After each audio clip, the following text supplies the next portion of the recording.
Model অভিনেত্রী এবং supreme কোর্টের আইনজীবী জান্নাতুল ফেরদৌস পিয়া। শোবিজের পাশাপাশি আইন পেশাতেও যুক্ত তিনি। হবিগঞ্জ ৪ আসনের সাবেক সংসদ সদস্য এবং সুপ্রিম কোর্টের আইনজীবী ব্যারিস্টার সৈয়দ শাহেদুল হক সুমনের সঙ্গে তিনি কাজ করে থাকেন।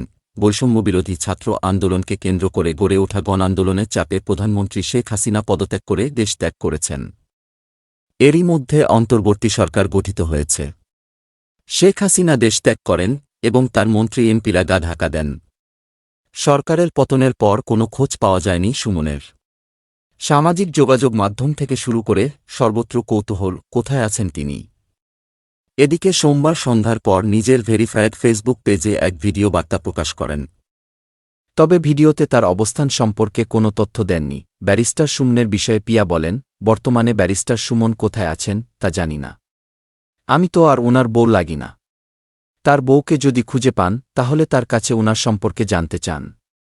আর মনে করেন আমি যদি জানি তাহলে কি আপনাদের বলবো। তিনি আরও বলেন, কিভাবে জানব আমি?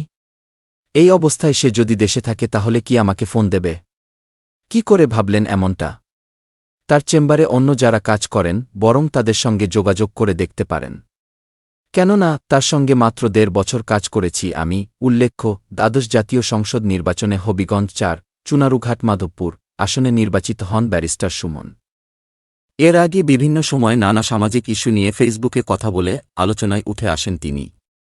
এদিকে গত বছরের শুরু থেকে সুপ্রিম কোর্টের আইনজীবী হিসেবে ব্যারিস্টার সুমনের চেম্বারে কাজ করা শুরু করেন অভিনেত্রী পিয়া জান্নাতুল।